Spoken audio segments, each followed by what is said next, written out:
Good morning, students. After the bacterial diseases and the protozoan diseases, which are caused to the human, we shall now talk about the viral diseases of human. The viral diseases of humans are of various examples. That is, polio, mumps, AIDS, hepatitis, common cold, chikungunya, dengue fevers. These all are caused by the virus. So, in these particular viral diseases, in our syllabus, we have AIDS and the common cold. So, a question can be asked, which is the mismatch from the following? Sometimes they will be giving these viral diseases as one set, different other diseases. So, it is one of the easiest question. So, directly we shall go into the first important viral disease, commonly called as common cold. So it is the viral disease caused by the most important one, rhinovirus. Rhinovirus caused this particular common cold. So this is the causative agent called as the rhinovirus. But now you must talk about what is the mode of transmission, how it is getting transmitted from one individual to the other individual. So you should know that it is infectious disease transfers from one individual to the other individual. But here, what is the mode? That is by aerosols, also called as droplet infection. Aerosols are the droplet infection. So here you can observe this virus called as the rhinovirus travels from one person to the other person by aerosols or the droplets. Now the organ which is infecting to this particular disease, it is the upper respiratory tract. Upper respiratory tract, that is especially the nasal tract, the upper. So it is not reaching to the alveoli, but the respiratory tract, that is the nasal tract. Next you have the trachea, bronchi, till that particular part, it is the upper respiratory tract. So till there it will get infected. So that is the organ. Next, what are the symptoms of the disease? Whenever we observe this common cold, what are the symptoms? We can see cough, sneeze, running nose, mucus passing through the nasal tract, mucus through nasal tract. And we can also observe fever. Fever is being observed. High temperature of our body can be observed in this particular disease. Like that we can talk about the symptoms. Next it is diagnosis. How it is diagnosed? It is called as symptomological method. Symptomological. By symptoms itself we can identify this particular disease. By studying the symptoms, means by seeing that redness of the nose, sneezing, coughing. Next, running nose where mucus will be coming out. Whenever we cough and all those particular ones, by symptoms we can tell that this particular disease, that is the common cold. Next, treatment. First of all, we should know that viral diseases cannot be treated by antibiotics. So, even though we treat, it can be treated for 1 week. Even though we don't treat also, it will be, our immune system will eradicate it by 1 week. But supporting our body, we will take some antibiotics. But it will help in the process of increasing our immunity and all those only, but it cannot eradicate the disease. Like that, it is the one. So, a person who is suffering with a common cold, if it coughs, sneeze and all those, automatically it will get transmitted to the other people. So, like that we can talk about this particular one. So, that is the rhinovirus causing the common cold. Next, how to control this disease? How to stop this particular disease? That is using of masks. Nowadays for the coronavirus also we are using masks, because that is also aerosol or the droplet infection. That's how we can stop this by using mask. By whenever we are talking, whenever we are sneezing or this particular process, we must stop or use mask such that they will not be transmitted to the other. Like that we can talk about the first one, common cold. The next important viral disease, that is AIDS. That is acquired immunodeficiency syndrome. Acquired immunodeficiency syndrome. First one, what is the causative agent? It is HIV. That is the human immunovirus, which is commonly called as a category of retrovirus. What is the meaning of this word retrovirus? The virus which have RNA as genetic material. So, HIV belongs to the retrovirus which have RNA as the genetic material, causes AIDS. Next, what is the organ it is infecting? The organ is immune system. So here you should know that T helper cells count gradually decrease, which is the part of our immune system, and that is the immune system will get affected, and it is the T helper cell count will gradually decrease during this particular infection. That is the major important one. Next, mode of transmission. How it is getting transmitted from one person to the other person. First important one, it is unprotected sex. That is having multiple partners. First route and major important route of transferring this particular disease is unprotected sex. If a partner is having the AIDS, automatically it will get transmitted to the opposite partner if the barrier method called Nirod is not being used, or having multiple partners. That is the first route.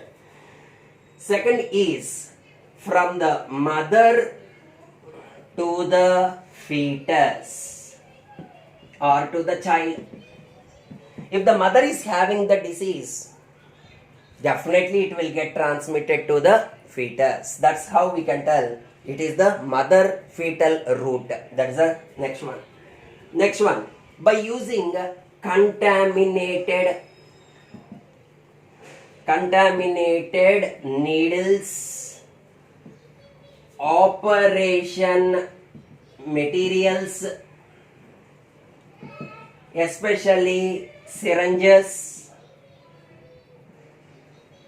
like this. These are the different ones. Contaminated means an infected person was being injected with some medicine. Later, if we don't sterilize that particular needle and if we use it to the other person, it is having the chance of transmitting that particular disease from that person to the other person. So it is unprotected sex is the major route. Next one is the mother, contaminated needles. Next one by the blood, organ or tissue transplantation. Means sometimes organ transplantation, organ donation and all those can take place. Tissue transplantation or blood transfusion from one person to the other person. This is also one of the route where the disease can get transmitted from one individual to the other individual. But here you should know that AIDS never gets transmitted to one individual to another individual by sharing same utensils, same toilets, same bed sheets, by kissing, different other modes. It will never get transmitted. It need not get transmitted. Only is contact, physical, that is the contact between the infected person and the another person, that is by unprotected sex or blood transfusion or contaminated needles. Take a simple example. A person taking drugs. One syringe they will take and fill the drug and inject intravenously for nearly 4 to 5 people. If one of the person have the disease, it will get transmitted to the other people also. Like that we can talk about the mode of transmission, that is this particular AIDS. Next, the most important one, that is life cycle of HIV. After entering into our body, how its life's journey starts. That's what we are going to study. The most important one is the cells in our body which will get affected by HIV are, first one, macrophages. Second one, it is the monocytes. And the third important one is T helper cells.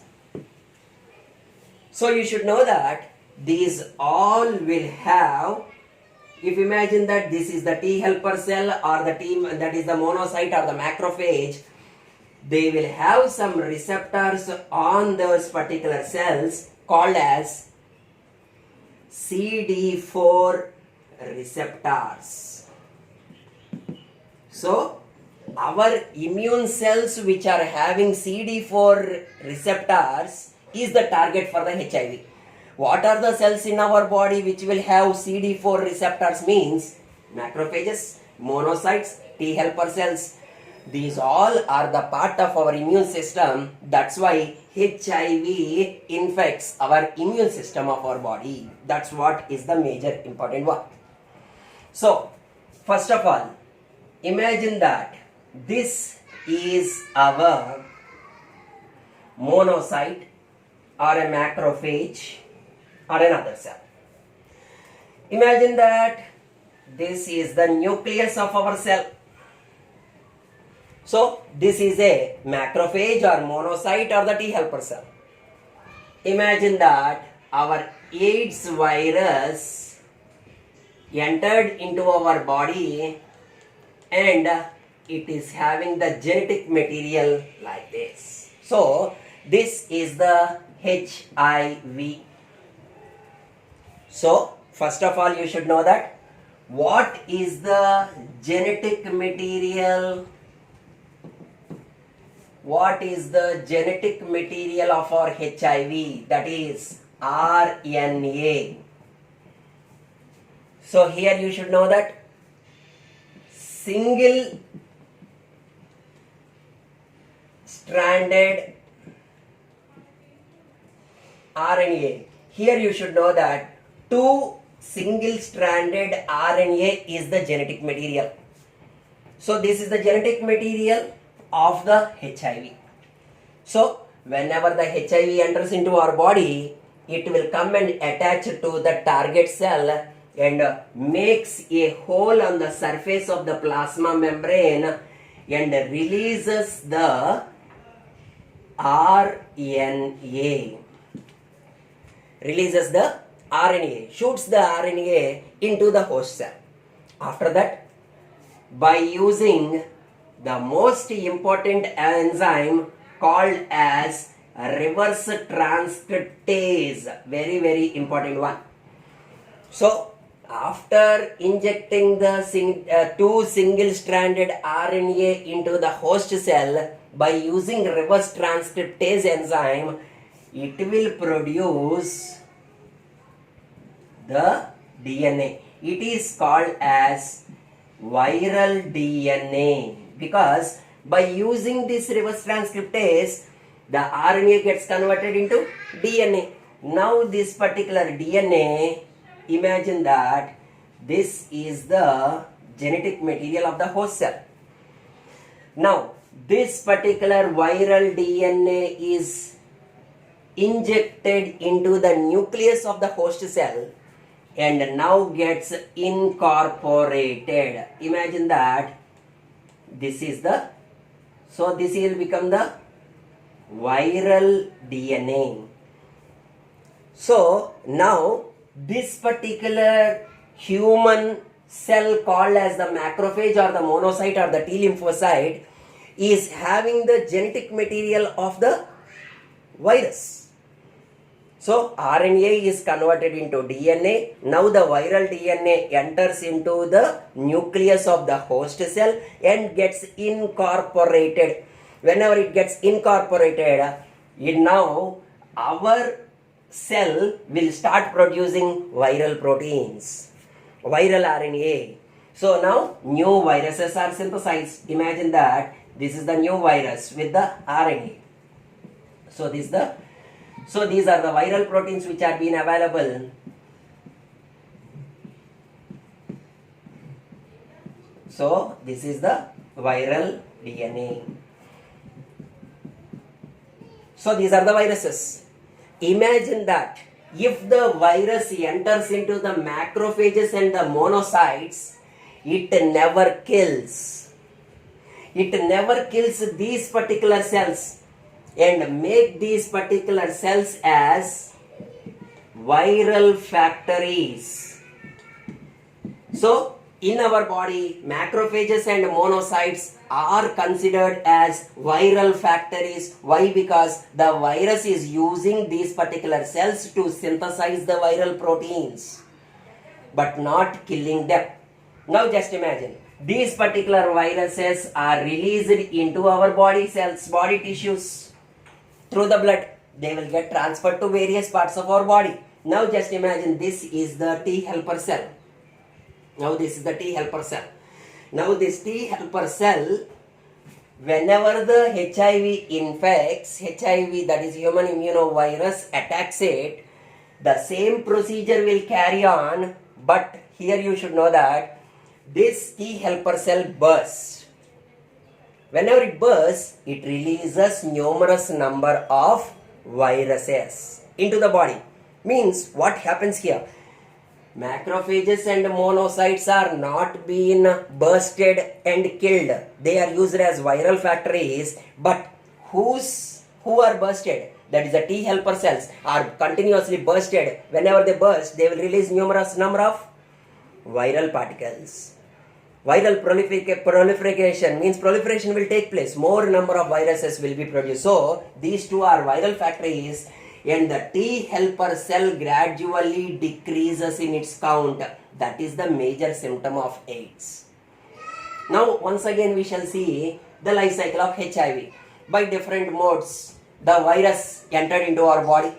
It can attack the CD4 receptor containing cells called as macrophages, monocytes and the T lymphocytes. As the HIV is having the two single-stranded RNA as its genetic material, the genetic material is released into the host cell and starts producing the viral DNA with the help of reverse transcriptase enzyme, and later the viral DNA incorporates into the host cell and start producing the viral proteins. Viral proteins are the viruses. They will start infecting and you can show the increase in the number of organisms, that is the virus particles. Now we shall talk about What are the various diagnosis methods to detect the disease? What are the tests to detect this particular AIDS? The first important one is called ELISA. That is the enzyme linked immunosorbent assay. So enzyme linked immunosorbent assay, it is the most important neat bit. ELISA, enzyme linked immunosorbent assay, is the test to detect the disease. The second important one is Tri-dot test, and the third one it is called Western blotting technique for the viral proteins, and the fourth important one is PCR, that is the polymerase chain reaction. So these are the different tests to confirm HIV. So the most dominating test called as the Western blotting is the 100% efficient test for this particular diagnosis of HIV. So like that we can talk about the various diagnoses. Next important one is, what are the symptoms? Symptoms of the disease. Actually, acquired immunodeficiency syndrome. Syndrome means it is not one disease symptom. Syndrome means the set of symptoms. It is not one single disease related symptoms will be shown. It is multiple. So, whenever we talk about the symptoms, whenever it is a latent period will be there. What is this? The latent period means whenever the individual is infected with HIV, he will show asymptomatic. Means they are showing no symptoms about at all, no symptoms of the disease. This is called window period. Means based on the immunity, if this particular person is having the human immunovirus infection, he can show the symptoms after some 5 years also or 10 years also. This is called window period. Up to that, symptoms cannot be shown, need not be shown. That is called window period. So asymptomatic, but whenever the symptoms are shown, they can show fever, irregular fever. Fever is one of the one. Chills. Immunity is very, very weaker. So trichomoniasis, indigestion, diarrhea. These are the common symptoms of this particular disease. Not only that, small parasites also, they will show 100% efficiency because immunity is weak. So automatically shows, take a simple example, pneumococcus is there. What are the symptoms? Cough, sneeze and all those particular ones. Trichomoniasis, intestinal problems, lung problems, kidney problems, different other problems related ones will be shown. So, it is not one related disease symptoms will be shown, multiple disease related symptoms can be shown. Like that, it is the process. So, these are the symptoms of the disease. Next, how to treat the disease? So, we have treatment, how to treat the disease. That is by antiretroviral treatment. Antiretroviral treatment is the very effective treatment for this particular disease. That is retrovirin, azidothymidine, azithromycin. So like that, there is no perfect cure for the disease, but we can suppress the efficiency of the disease. That's how we can treat this particular disease. So antiretroviral treatment is the only treatment by which we can solve this one. Here there are non-government organizations, NACO, National AIDS Control Organization, and we have a symbol that is the red tape. The symbol like this will be there. Sometimes it will be asked in our NEET, identify this particular symptom which is being given. So they will give red tape like this. So this is the symbol for AIDS. So non-government organization is there. National AIDS Control Organization, NACO, is there to control this particular disease. And in each government organization, when we go to identify for diagnosing this particular disease, secrecy will be maintained such that the local surrounding people will not blame them for the disease. Like that is there. So don't die with ignorance. Prevention is better than cure is the major important methods perfectly apt and suit for this particular AIDS. That is, don't die of ignorance. Don't die of ignorance. It is the one. Prevention is better than cure. For this, maximal cure is not there. That's why we have to go for prevention method only. The other viral disease like chikungunya,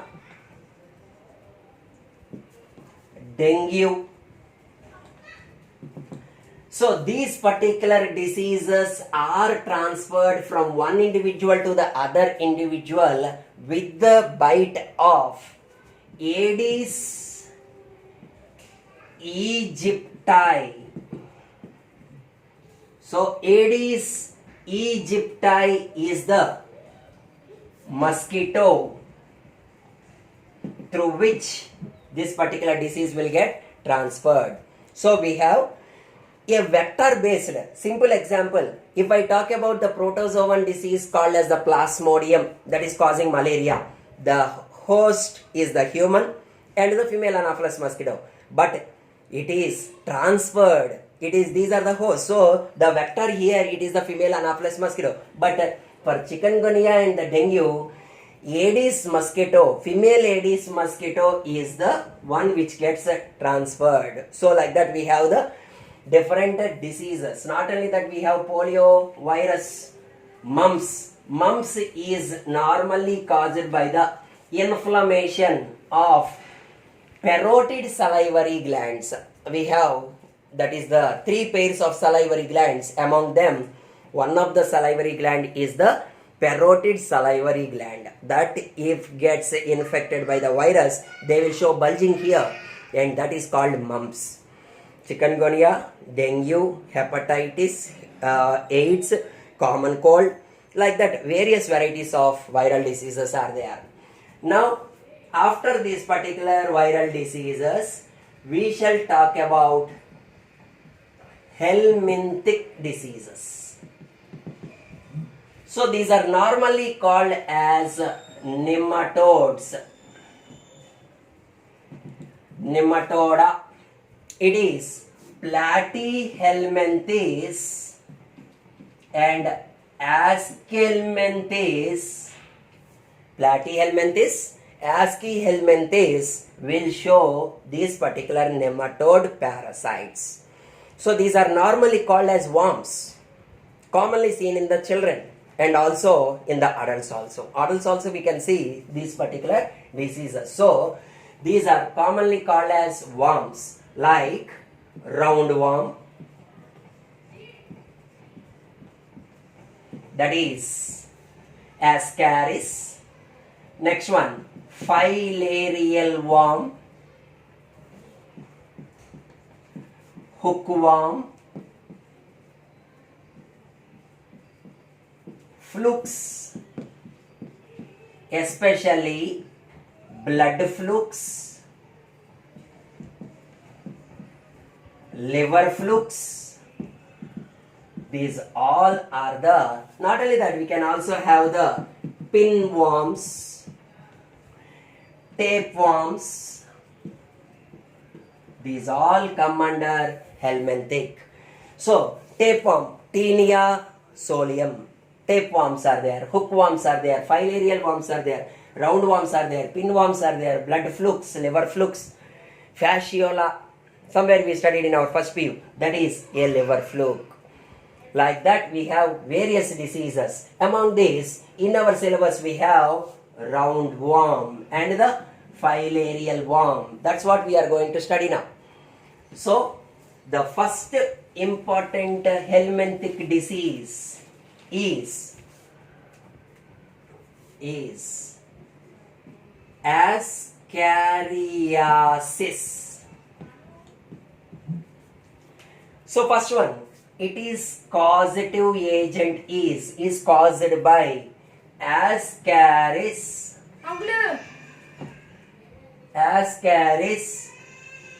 lumbricoides.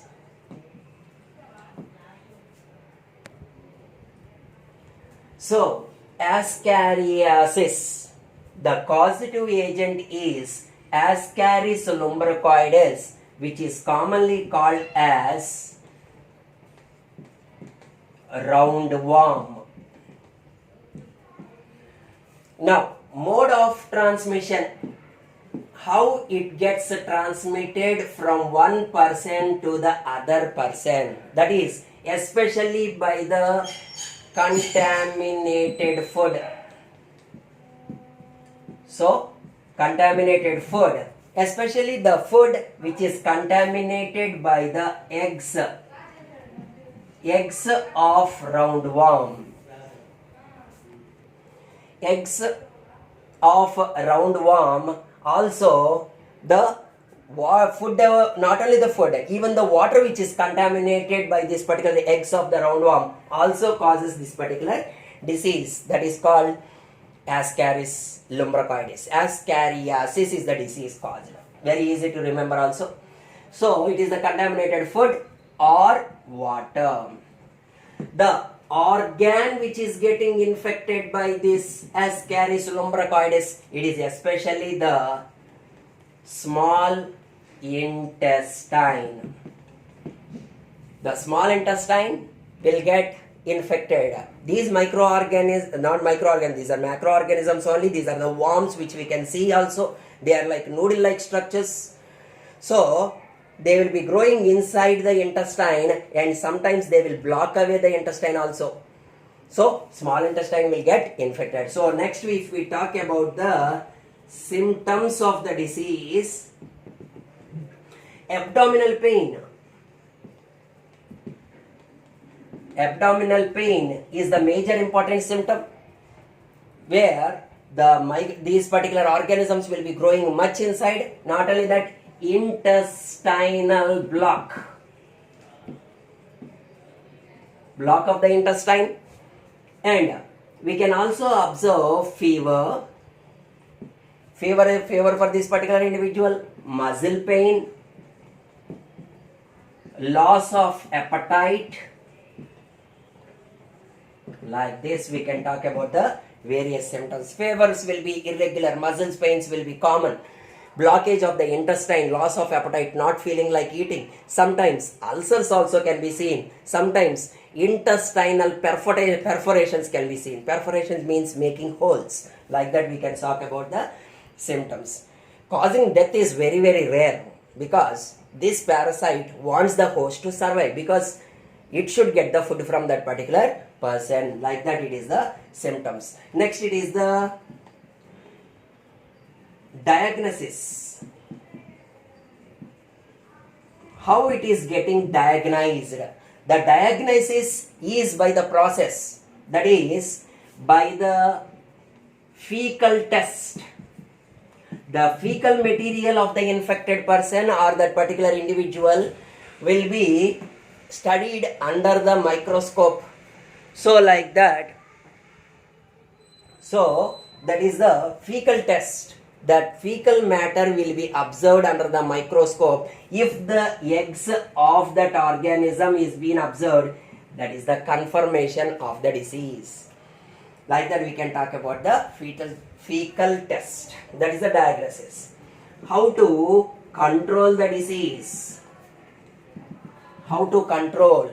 That is, what is the source for the microorganism to come into our body? That is contaminated food. So, food should be taken hot, good cooked. It should be cooked well such that the eggs will get spoiled. Next, water should be boiled and cooled. Like this, we can talk about various methods to control the disease. How to treat? That is, anti-helminthic drugs like hetragen. Hetragen is widely being used. Not only that, there are some particular medicines which are given to the kids for every 6 months. They should be continuously regularly being taken such that we can stop the disease. Like that, it is the ascariasis. After the ascariasis, the second most important helminthic disease is filariasis. It is also called by the name as elephantiasis. So, filariasis, which is also called as the elephantiasis, first important one is the causative agent. It is considered as Wuchereria bancrofti. Wuchereria bancrofti or Wuchereria malayi. Wuchereria bancrofti and Wuchereria malayi are the causative agent for this particular filariasis. Now, mode of transmission. How it gets transmitted from one individual to the other individual? It is by the bite of female Culex mosquito. Very, very important one. Somewhere I talked about female Anopheles mosquito, female Aedes mosquito, and this is the female Culex mosquito.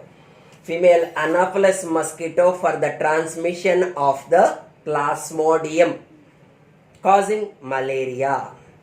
Next, Aedes mosquito, that is transmitting the disease, especially viral disease like chikungunya and the dengue fevers. But filariasis is transferred by the female Culex mosquito. That is the mode of transmission. The most another important one is, what is the organ in our body which is getting infected? That is lymphoid organs called as lymph nodes. Lymph nodes are getting infected. Very, very important one. It is also the type of immune system of our body. That is the lymphoid organ. Lymph nodes will get infected much. That is the organ. After the organ, next we shall talk about the symptoms of the disease. It will show swelling of lymph nodes,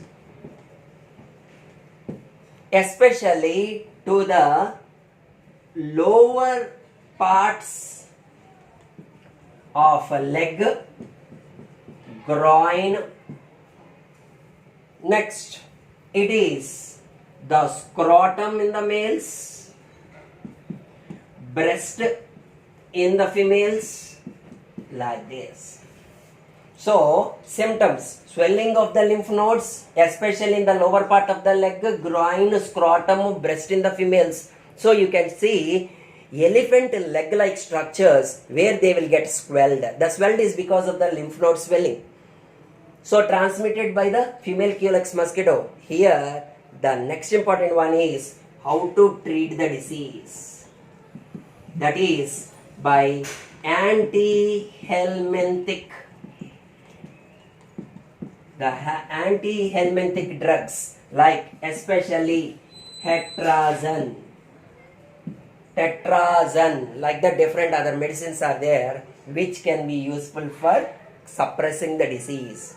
There is no cure for the disease, only treatment is there. First you should know the difference between treating, curing. Curing means completely removing away the disease from the body. Treatment means suppressing the disease only. We cannot remove these particular ones. So how to control the disease? What is the mode for the control of the disease? The mode is by eradicating the secondary host called female Culex mosquito. How to eradicate? Using larvae, that is the mosquito larvicidal fishes like Gambusia, stopping the life cycle of the mosquito, stopping the mosquitoes by using mosquito coils, mosquito repellents.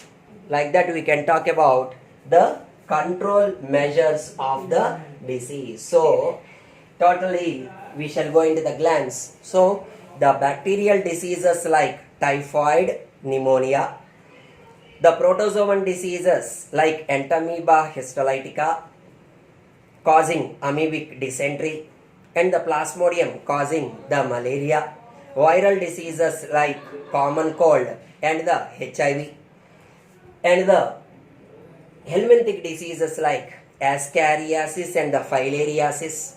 And the last important disease we can talk about, the fungal disease. What is the common fungal disease? So we shall talk about the fungal diseases of the human.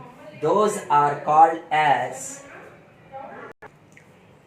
we have only one fungal disease to be explained here, that is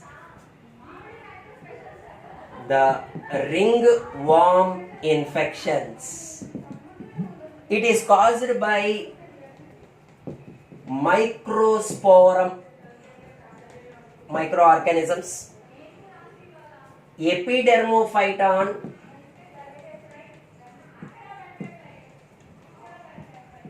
trichoderma. These are the various fungus which will stay on our body where moist temperature and moist and humid temperatures are there in our body. That is especially at the neck region, especially at the groin region, especially at the middle of the fingers region, toe region, like this, or to the back of our ear where moisture will be there, or arms, underarms, at these particular regions you can talk about this moist and humid. Moist, humid and all means high temperature and all those are there. There you can see the fungal disease. So in trichoderma and microsporum you can see the symptoms of round structures like this. They will cause itch, they will cause pain, they cause inflammation, restlessness, like this. These all are the symptoms of the disease. Not only that, mode of transmission, how it will get transmitted from one individual to the other individual. It is easy to spread through touch, using common bed sheets, use of common toilets, use of common beds, use of common clothes. Sometimes it can be transmitted by using same utensils like erasers, pens and all those also. Whenever a person shows itching, those particular microorganisms, spores are present in the underneath the nails. So just if you touch those particular components or that spores will get transferred and it will be transferred to the other person. Very easy to transfer, especially seen in the hostels. or where personal hygiene is not there. So, lastly, how to control the disease? We can control this disease by having personal hygiene, keeping our body parts clean, dry. So after bath, clean each and every part of our body, especially internals. That is a major important one. You should not allow the spores of the microorganism to germinate. If they germinate, the mycelium, fungal mycelium will grow and starts the process of causing the disease. So these are the different diseases, in the human health and diseases, common diseases of human. Thank you.